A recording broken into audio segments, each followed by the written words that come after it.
Hey, everybody. Welcome to the show. This is Lenny Schmidt at Lenny Schmidts Quarantine Comedy. We're having minor technical difficulties yet again with my guest, Rick Overton. Oh, who will be here in a second. Hang on. There's chaos.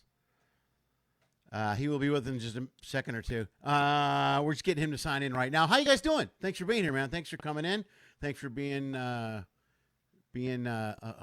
what?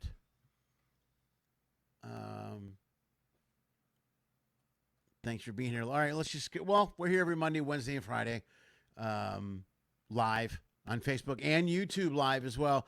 Something real quick to note, all of you guys, we're going to be switching to YouTube live directly. No more Facebook. We'll stay through August, so you guys get used to being here on both formats. But I really would like to switch the whole thing over to YouTube when we get a chance. So when you guys get an opportunity to view it on YouTube, please sign in, follow, subscribe to my page over there. Do that for me. I would appreciate that, so we can get the change going over there. It's going to take us a little bit of time. I want everybody to get used to it. So just bear with me, man. That's pretty much what I say all the time is bear with me for the numerous minor mistakes and screw-ups that we have. I don't know if I'm going to be able to get Rick on now, man, because we weren't able to try to do this till after I started. So I am running horribly behind. Hi, Steve. My agent's here. Yeah, I know. It's on a Zoom. This is really unfortunate. The show started out absolutely perfect. Oh, good, Carrie. I'm glad you can see me. Thank you very much. Excellent. Robin commented. Everybody's here. Everybody can hear me. All right, man. Let's get to it. Let's see if I can make this work. Here is my good friend, the one and only Rick Overton. Let's try it. Let's give this a shot. See if it works. Can you hear me? Yes, I can hear you. Yes. Oh, thank God. We cracked the code. Dude, I'm sorry. I'm a little bit behind the scene. I guess a lot of people are using their laptops for this, but I got the whole setup with a ring and a clip for your phone. No, it's the thing. We'll talk. It's no big deal. We'll talk about it later. I got news for you. This is the least of the problems I've had on the show. The amount of mistakes I make on here tech-wise, you have no idea. This is boy. Minor. Usually shit falling behind me. There's all kinds of stuff happening. So I got people, and everybody watches the show and comments as they watch, and everybody was nice enough to sign off and sign back on. So I got a whole bunch of people here that are watching the show. Thanks, guys. Appreciate that. Yeah, Luddite Rick is trying to figure it out, man. I'm definitely catching up, but it's a little slower than I guess I do. Dude, well, we don't have a choice now. You know what I mean? This is the new normal. This is the new normal. You want to get it's seen crazy. At all? No, it's insane. I've had to learn a whole new format, and I bought software and shit, and I got all kinds of stuff going on. I don't know what's going on. It's I'm not good at this stuff. I got my daughters coming out here constantly showing me how to do shit. I have no idea. Yeah. How are you, yeah. All my younger friends online are showing me what every button does on all of these things. So otherwise, I'm fine. I've cranked out a bunch of Zooms now. I think, we're laughing at something that might just be the way it is for a long time, man. It might be Zoom this and Zoom that, or whatever their rival competitor's name is. Wow, how about if you had stock in Zoom going into this? Yeah. You want to talk about it's like thinking in early Netflix terms or whatever, right? Talking about world completely recreating itself, and you're like, oh, this Zoom thing should take off, and then bam, you're like, holy shit, everybody's using Zoom. It's literally every single person in the world is using it now, Yeah, it'd be interesting to see their stocks and where they're going, and where their stocks are headed still into a market that's about to dive. Yeah, I'm sorry, but that market's about to do a 1929 or whatever, Well, it's got all the elements, the math elements are all in place. It's floating on fake money right now too. That's what I mean. Everybody's got fake money everywhere. It's not. They're printing paper like crazy. You know what I mean? It's nothing's real. It's an illusion. It's an illusion of an economy right now. And more than that, it's a pattern. You recognize the pattern that's from 29. Yeah, it's the same pattern. Yeah, right. Exactly. it's like science. You mix this with that, and it goes boom. And it does every time you mix this with that, it goes boom. Doesn't change. Yeah, it's the same. It's not gonna. And if you're not paying attention, you're just ignoring it. You know what I mean? You're just denying all the lies. Well, it's gonna be fine. The economy's great. No, it's not. It's really not. It's not. And you can ask a couple of people who are doing great right now, and say they're doing great. Yeah. But if they're invested in the market, they might hold through the crash, but the crash has a sort of suction drafting effect. It starts pulling down stuff around it, Yeah. Yeah, absolutely, man. I hear you. So let me see if I can go. So where are you at now? Are you in town? You're not doing anything live, although I see you have a show this weekend. Is it a Zoom show or a live show? It's a Zoom show. Okay. Are you on in Sunday? Are you in town? Are you in town here? Yeah, sure. I'm in town. I felt that shaker just like you did. Oh, yeah, that was a good one. My daughter freaked. She hasn't. I guess I didn't realize because she moved to Illinois when she was 9. Just moved back here. She's 16. Oh, well, great timing, huh? I know. Yeah. Well, I got her right at the beginning of this shit. So when it all happened, she was here in March because I was on a cruise ship. I was working on a ship, and they sent me home, and then I came home, and then we've been here since March. So and now she's just gonna stay. Now she's doing the internet school, because that's all internet school. Everything's internet now. Everything's internet now. It's insane. It's going to be a lot more. Everything's going to just go to like an Amazon or a delivery thing, Right. So it's ironic. People in the cars have to do all this. So there's a different set of concerns for their health and future and well-being. But we're entering a new phase of almost a complete wipeout of everything that seemed like a luxury thing. Yeah. And it's being reduced to pure service workers. Yeah. The only ones left you see working all the time is the service industry everywhere. Service industry. Well, I was mentioning, I do now, because there's no stand-up gigs anywhere. I'm doing Uber Eats at night. When this show's over, I shut this down and go out and do Uber Eats for 4 hours every night to try to throw a little cash in. And you know what I see? Everywhere I go, Rick, every place I go is just people working their ass off. Yes. People good. Working. These are the good Americans that we heard about from like our grandparents in the 30s, Yeah. Service people. We're meeting the new Dust Bowl Steinbeck people, And they're skeleton crews, man. They don't have, 18 people working at McDonald's. There's 4 people that are running and just working their ass. Just everybody till 2 a.m, man. People working their ass off. It's right. Unbelievable. They come home wiped out. They're not making remotely what they deserve. Right. And those checks that were supposed to keep them, that was my job plus these checks. Yeah. That's why I'm under a roof. Yeah. That's going to all go away. So all these people in the service industry, they're not getting paid enough to not also have a supplemental rent check coming in because what they're getting paid now isn't enough. They need they need that plus.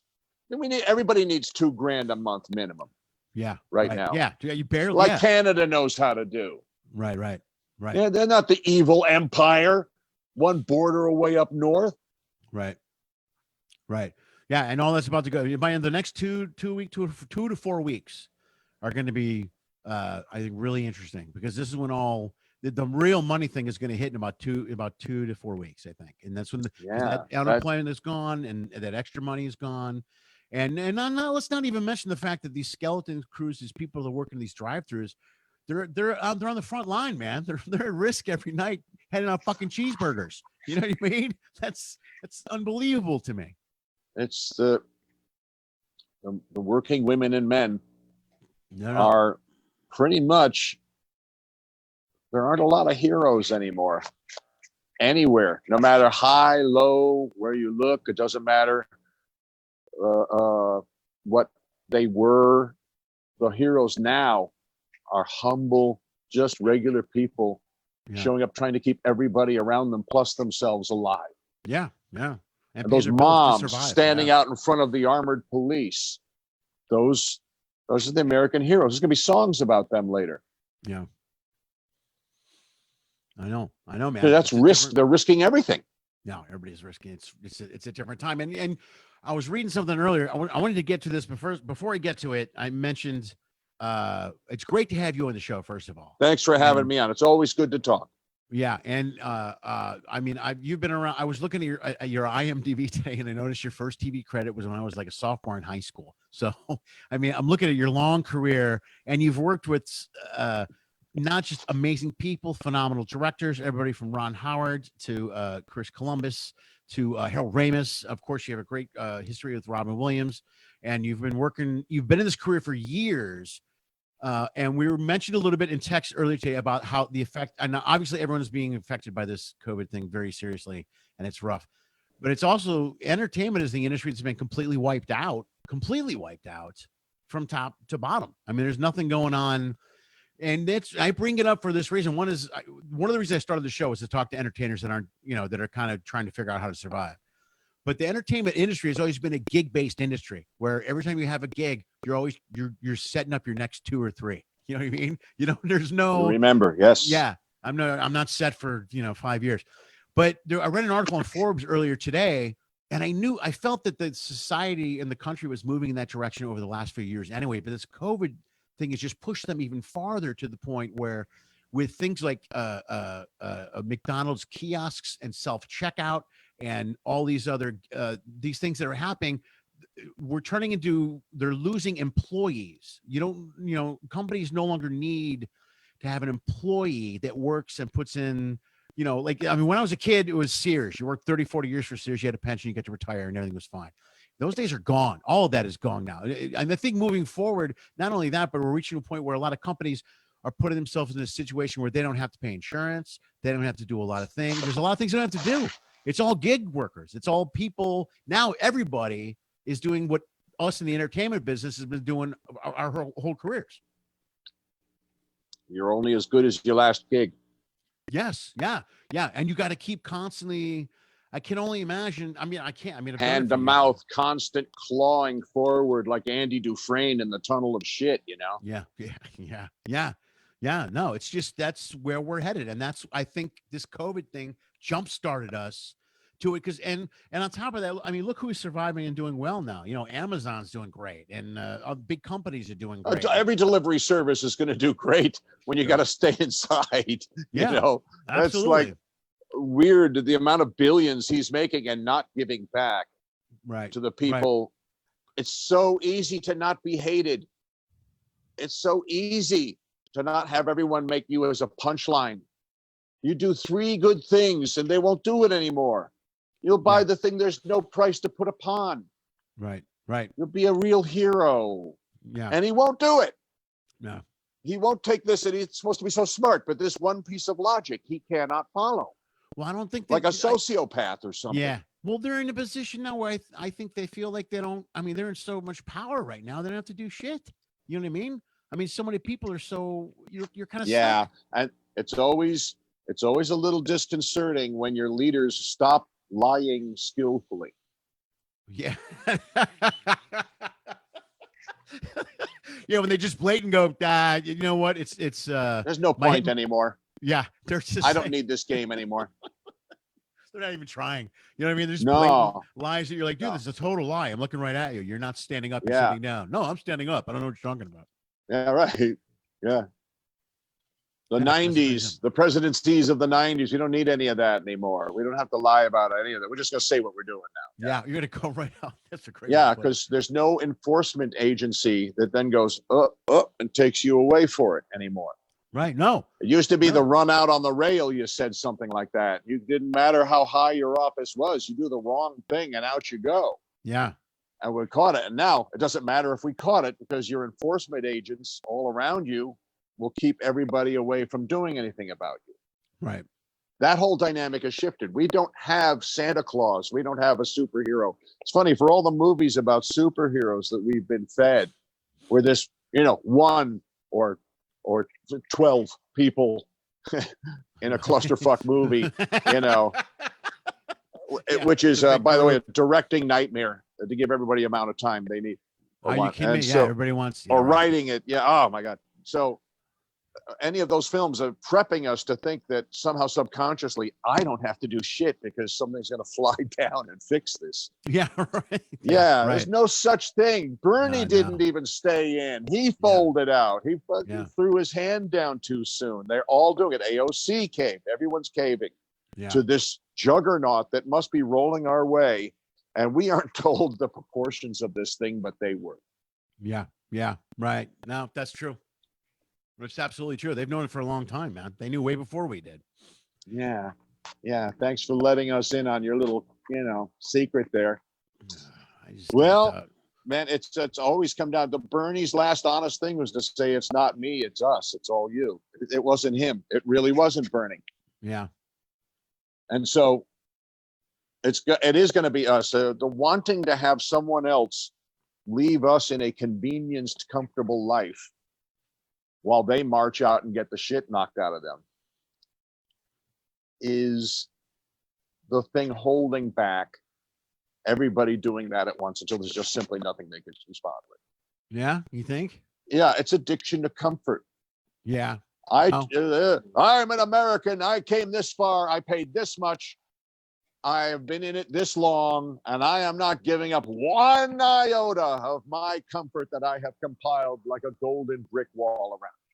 Yeah. Well, okay, but that thinking is temporary, even at best. Doesn't mean you win.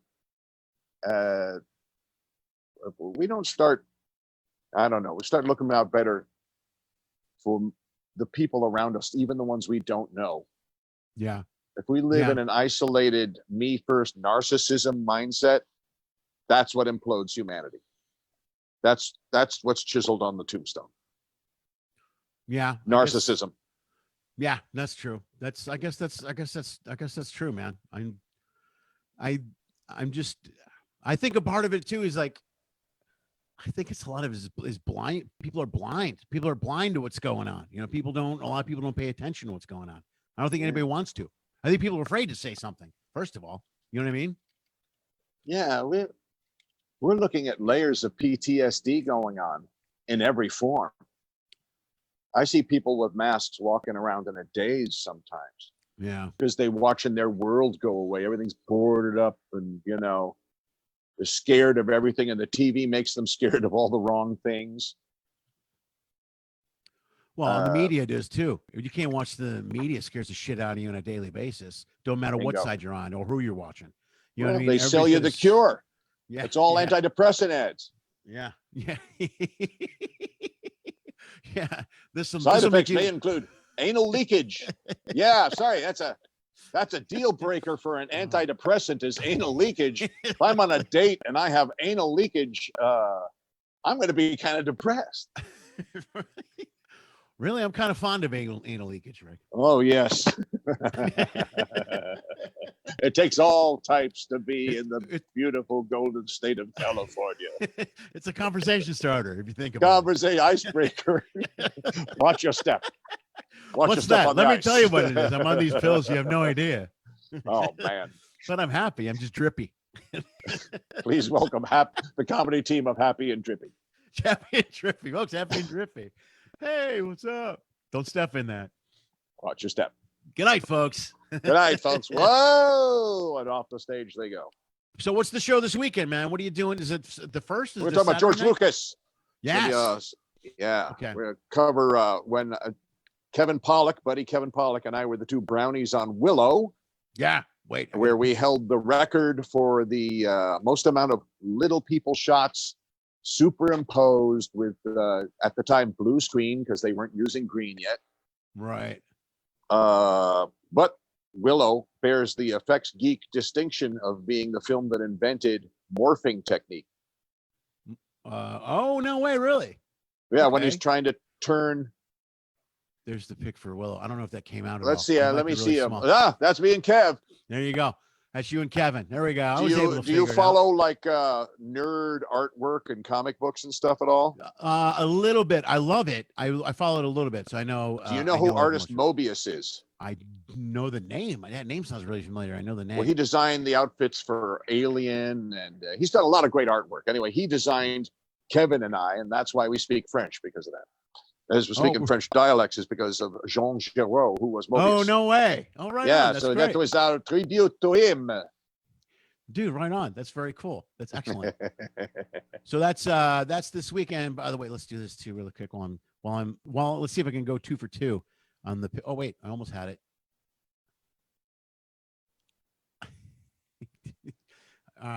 One more time. Hang on. Yeah, so that's the show about George Lucas. That's going to be this weekend. Let's take a look and see. Bam and bam. There you go. That should come up.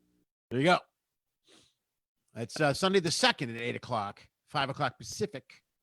Okay, the George Lucas talk show. And that's a Zoom show. Okay, perfect. Okay. Thanks for doing the share on that. Yeah. Yeah, of course, man. Yeah, absolutely. We're gonna have a little fun, like we're doing right now.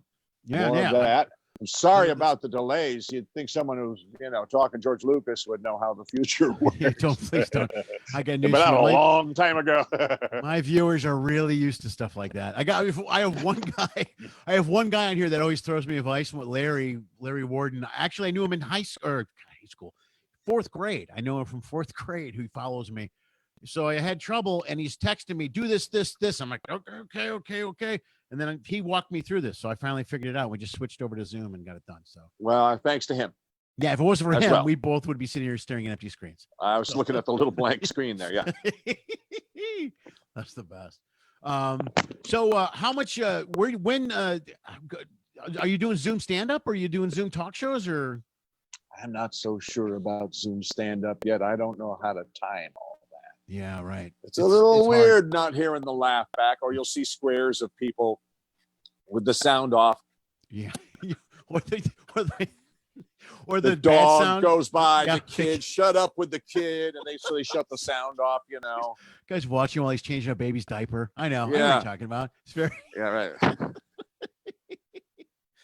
Is that a comment on my act? What was that?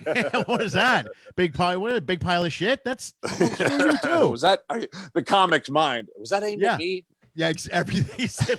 What is it about me? What do you mean? Hey, you try to do this. You try to do comedy in front of a laptop. Hey, with a blank screen. You little wise ass. Yeah. when you post verbal, you get in front of a mic. Yeah, right. Exactly. It's all fun and games when you're talking to a screen. Well, that's the best. Here, I got a couple more pictures of you. What do I have here? I want to see what else I wanted. Oh, here we go. Let's do this, man. I want to talk.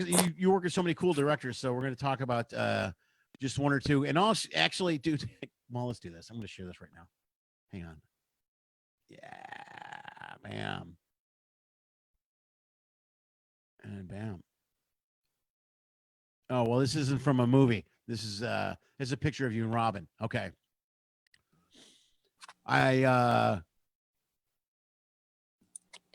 You did it now. One of the things I love about you so much. I always wanted to do a Herald with you. You know what I mean? I always thought you were amazing. Long form where you come back with scenes A, B, and C. Yeah, I studied with Dell in Chicago, so I'm familiar with and I did a bunch of stuff with the IO in Chicago. But I know you've worked with, you did so many improv stuff with Robin. I have so much respect. I've seen you do improv. Oh, great. You used to do the live improv show at the improv. Yeah. Opportune enough. Yeah. You know what I mean? Sometimes Robin would be in town when I was up there, and he would jump up. And after my set, apologies in advance to whoever was following. Yeah. But he'd get up and we'd do a chunk of time, Yeah. And it was never fun for me to get bumped when it wasn't my turn, but it felt great. And I apologized. I would be apologetic, but it seemed like everyone was down with it. They were okay with it under the circumstances, because they're going for Robin's, wonderful mind and energy up there. And you're not merited or measured by how you surpass Robin Williams. Right. That's not a realistic thing. It's how well you drafted behind him, like a sports car behind a tractor trailer. Well, I'll tell you what, I've been bumped for a lot worse people than Robin Williams before. So if I got bumped for Robin Williams, I would be. I know. I'm like, oh, you're right. I should be bumped for Robin. You're absolutely right. And we would have great times doing it at the Improv, but also at the 142 Throckmorton Theater in Mill Valley, California, up north. Oh, up north, right? Okay. Oh, cool. It's one of the great performance spaces on planet Earth. Right. And if any place deserves to live on in perpetuity in the comedy business up in Northern Cal, it is, at least in Marin County, there is nothing in comparison to this place that once had Charlie Chaplin walking on the planks. Oh, no way. Really? It's that old, and it's a Yeah. classic, brilliant, perfect sound, great crowd place. And Rob and I, we would do hours because he was just one town away, you know. Dude, well, let me, did you, because that's one scene I never got into or went to. I know you're originally from the East Coast, but did you spend time up there in that Northern California scene, San Francisco? Because that's one place, like the Holy City Zoo and all that stuff. I never spent much time up there. I did an open mic at the Holy City Zoo early on in my career, but I heard Started at Cobb's. Yeah, I started at Cobb's and then did the Punch, but mostly I did Cobb's. Right. In its many different locations, pre-earthquake Cobb's, down on the wharf. I mean, down by the water in the marina, and then up to the other location in Ghirardelli, and then off to the last one where it is now. Right. It's still up there now. Cobb's is still there. Yeah, but it's a much larger capacity place. It's in the multiple hundreds of the seats with an upstairs tier. Oh, wow. It's like a large place. I would go up for Sketchfest and do set list. Yeah. Oh, set list is that's another thing I've never done that I would love to do. That exploded. That became that was big when you they did a bunch of it at Flappers. They were doing that for a long time at Flappers. Troy Conrad is the creator of it. Yeah, was a great idea. Paul Provenza was the producer of it. Right. I always thought that was a brilliant idea. Yeah. I've seen you do a set list twice, so I thought it's one of my favorite things on earth. I've got my comedy specials getting pieced together now at Comedy Dynamics, and it's my set list special. I do one entire set list special. Oh, that's the best. All right, I just thought I'd take a chance. I can't wait. That's the best for people that are watching the show right now and don't know what set list is. If you're not familiar, do you want to explain it or go ahead and explain it? I'm sure you please. Set list works like this: stand-up comedian, cold audience, staring back. You're not allowed to use any of your stand-up act. If we catch you at it, can't use your act. You can use the English language. You can use references. You just can't use we know that bit. Right. And there's a screen next to you right here. And you turn around and they project a weird topic, a blended, composite word. And you have to turn around like Liars Club and say, like, this is just something out of your act. You don't even announce that that's what you did. They see it like a game show quiz clue. Right. And you have to just improvise one entire thing upon that suggestion. Right. And if you're really playing it, you try to connect them all.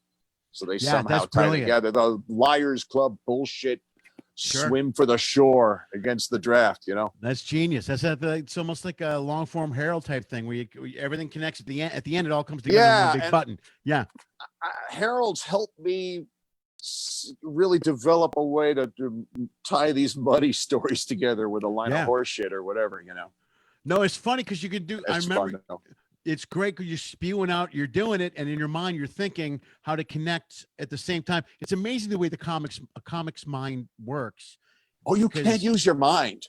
You can't use your mind. Yeah, you guys just your jump mind right is in and digital storage. Right. It just records what your gut told you just a moment ago, and the mind doesn't know the difference, so it took credit. Right. But it's your gut that saves you every time. And you know that, man. Come on now. As an improver, it's down here. Yeah. That's what took you there. Yeah, it's a feeling. There's no way you could have thought of it in that order that fast. Right. You could only remember that you did.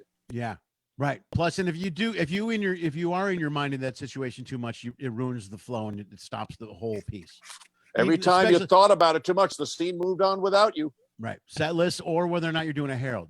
People can, and the crowd can tell like that if you're thinking, he's on.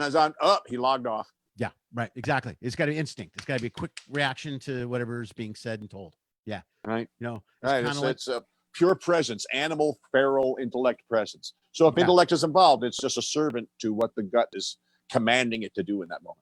Right. And one of the purest moments, the purest teaching or tools of that is one word association, which was a simple open to a Herald where you say a word and there's no thinking. You know, somebody Yeah, says you mop, can't you go, possibly be "Nah." riffling through a Rolodex of words for that.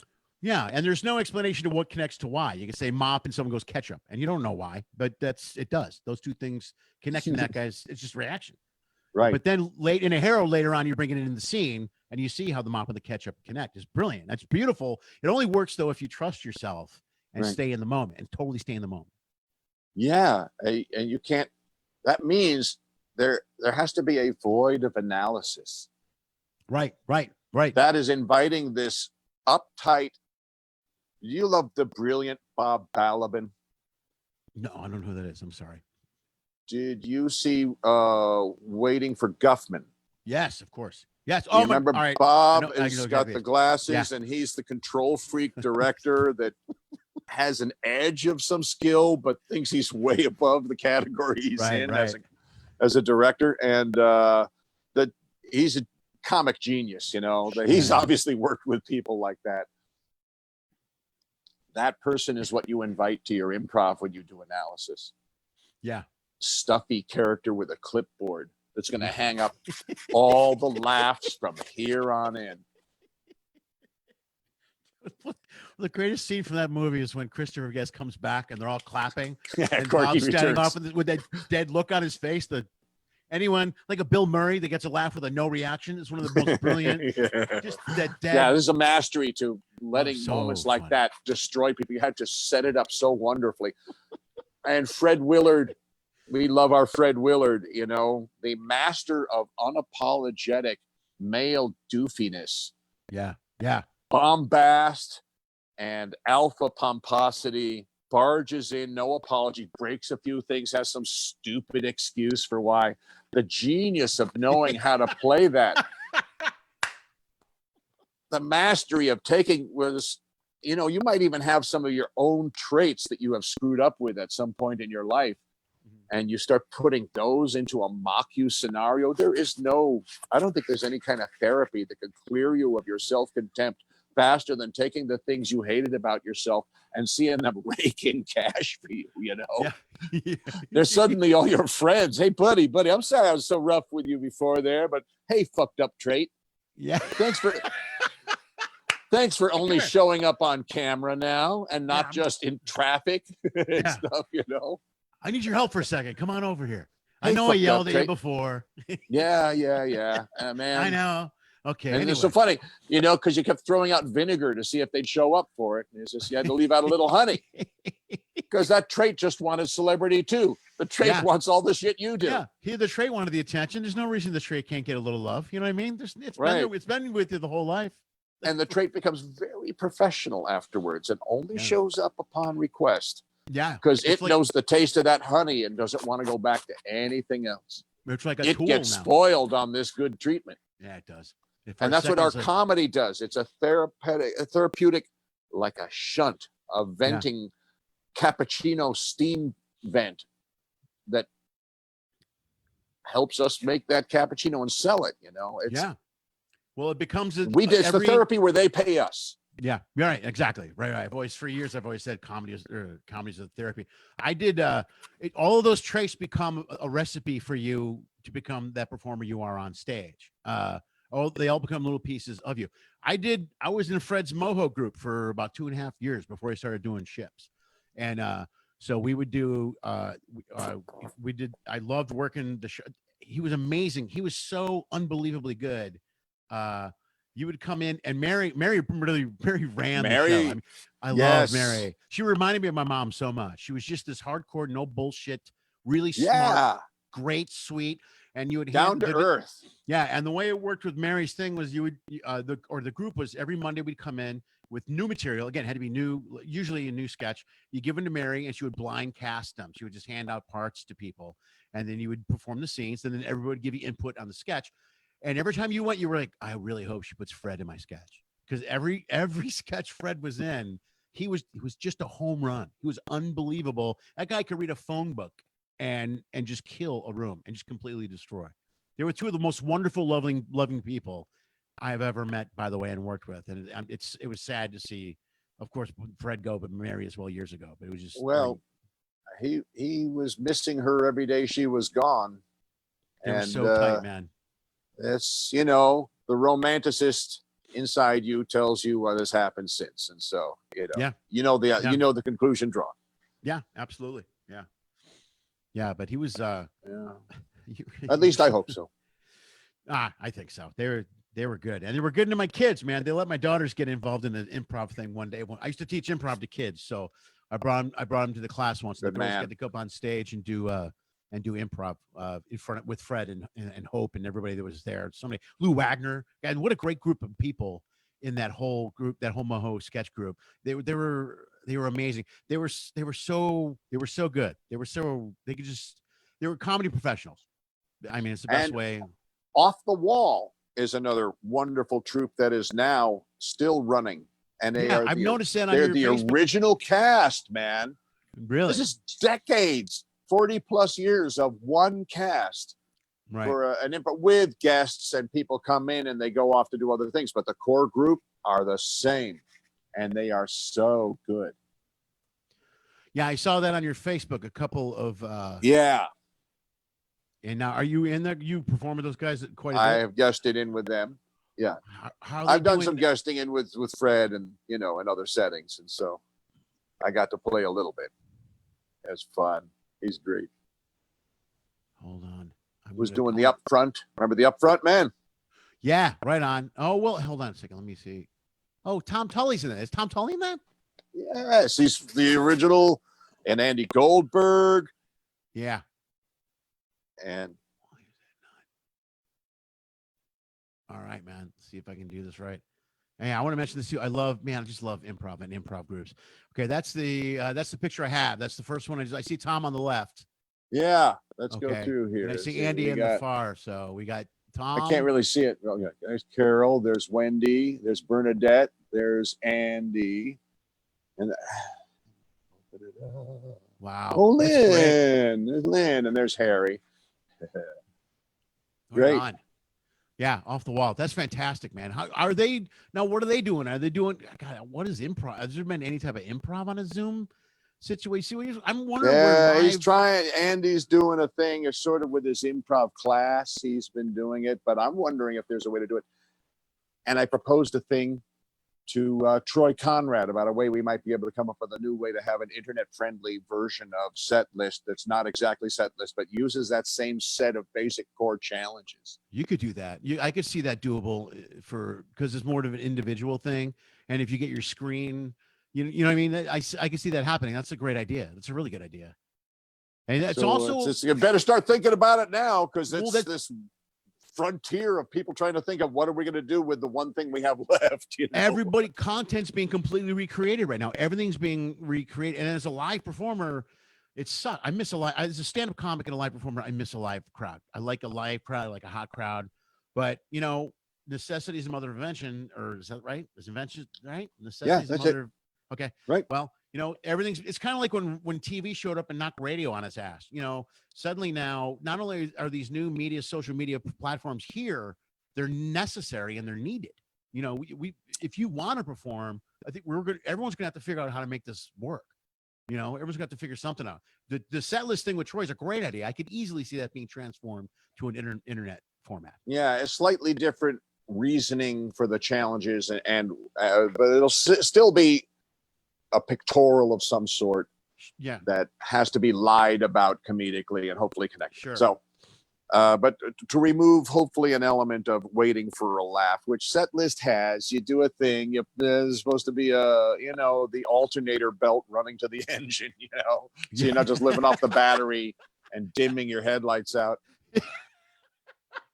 Turn the radio down. I know. Turn off the air. When it's hot out, turning the heat on. Yeah, I gotta say power. Yeah. It's like the Zeppelin. This is scene on the Zeppelin. That's too much weight. Throw them off. I don't know. For the fatherland. Mind sure. Okay. All right. That's perfect. I love it. I think it's a great idea. But yeah, that's going to have to. We're in the biggest improv in human history. Yes. Right now. All of mankind right now is improvising everything. I mean, think about it. Everything is changing from top to bottom right now. Right. And not everyone is saying yes and. No, But there are a lot of people that are going. a lot of people "Wait, saying no for the right reasons. I'll say that. Yeah, You that's know, true. there's a lot of very valid protest out there. Yeah, And a lot of bullshit being said about that protest. Right. Being invalid in an America that was based on its very concept. Right. Yeah. No, So, I agree. I agree with you 100%, man. Yeah. Well, again, that goes back to what I was saying kind of earlier. Well, we're not getting the truth out of anywhere. You know what I mean? The media's lying to us. Everybody's lying to us. I mean, in order to thank God kind of for the internet, but you got to look and search and find shit. You know what I mean? You're not just presented the truth. You got to go out there and look for it. Yeah, it's hard to find, but sometimes the research involves looking for the curve of integrity in the person's previous work to know if there's validity in what they're saying today. Right. Doesn't always apply to the case, and there's people who have flipped last second to be very powerful in the other direction. Yeah. Peter Duau was anti-Bernie and then completely went, "Oh man, did I fuck up? I hope I haven't led to the end of the earth." Yeah. And he's now fighting in the other direction. I guess something his kids talk to him or something. Well, I kind of, I've always respected that in an official or a politician. I know a lot of people will bag on somebody and go, make up your mind, don't waffle, don't whatever. I respect someone that changes their mind and goes, no, I was wrong. And here, I think this is right. I got a lot of respect for that. Well, that's a form of grown-up behavior that is, you don't see it as much as you see sagging, aging bodies marching around being little enfant terribles, you know? Right. No, that's right. That's true, man. Great. All right, man. I think we're going to go. We're going to wrap it up. This was good. This was a good talk, my friend. Yeah, this was everything I wanted it to be. It was just 25 minutes later than I wanted it to be. I apologize. And I think now we have it figured out from this point on. Next time it'll be correct. Right. It'll be better. What do you want to plug something this weekend? The show, is it on the internet this weekend on the 2nd? That's right. People tune in. Where can they go find it? Where can they find it, Rick? Was there a picture of it? Let me see if I got a picture. Hang on. No, I don't. You send it to me, man. I'm going to look right now. Hold on. August 2nd, 8:00. Yeah, it's And I got the flyer, but they don't have a website or anything on here. Is it going to be? Do you guys have a specific? I think you have to look it up as the George Lucas Show. George Lucas Talk Show. I'll tell you what I'll do. Talk show. Yeah, look up George Lucas Talk Show. I think that's how you. Here's what I do. Safari will take you there. Got it. With every guest I have afterwards, in the bio and the description of the interview and the talk, I put the website. So I will get the information, put it in the bio so that all the viewers can just click right on it and they can find your show this weekend and then go check it out on the 2nd. How's that? I really appreciate you having me on. Thank you. Rick, thank you so much, man. Great talk. Everybody, Rick Overton, man. That's one of the legends and one of my good friends. I'm so happy to have him here. Take care of yourself. Stay safe. You too. Stay healthy. And I will see you soon, my friend. Take care. It's a deal. Thanks. All right. Bye. Bye. Hey, all right. That was Rick Overton, folks. Not bad. It was salvaged. You know what? The show, if you think about it, the show really wouldn't be my show if there were not some sort of multiple mistakes and train wrecks. But the conversation I got out of Rick at the end, I thought was really good. I will edit the show. I will absolutely edit the show. And the new video that I put up on YouTube tomorrow morning it'll sound perfect. You guys will watch it and you'll go, wow, this show is nothing like the piece of shit Lenny put on last night. You won't even have a clue. I can't believe I pulled the show out of my ass. Larry, thank you for the suggestion. Again, man, that's the 3rd time you've bailed me out, my friend. That was huge. I'm just glad I figured it out. I just had to close the camera. Never mind. I'm not going to explain it out to you. You guys were great. Thanks so much. Again, every Monday, Wednesday, and Friday, live, Facebook Live and YouTube Live. We're here. Again, we're going to switch to YouTube Live eventually, and that's going to happen all the time later in August, at the end of August. Thank you so much for being here. I have a whole bunch of things I could put down captions to if you want to sponsor the show, and I can't hit them now because we're on the other software. So there we go. If you want to sponsor the show, you want to donate to the show or anything like that, go to Venmo. Just go Lenny Schmidt at Venmo. Hit that. That's easy. At Lenny Schmidt Venmo, and also PayPal. As Tammy mentioned to me earlier, lots of people don't use Venmo. Just hit my email for now, lenny@lennyschmidt.com. That's a good way to do it if you want to sponsor the show. I'll be back tomorrow, Friday, at 6:00 sharp with my friend Brian Noonan from Chicago. Robin, or not Robin, I'm sorry, Robbie knows. Many people know who he is. Stand-up comic. He's been around for years. Very good friend of mine. I love him to death. He is a talk show host on WGN Radio Superstation in Chicago, Chicago's own WGN. So tune in tomorrow, and you guys can see that. Besides that, you guys, you've been great. Thank you for being here so much. Thank you for sticking around. And as always, dream of Pinky.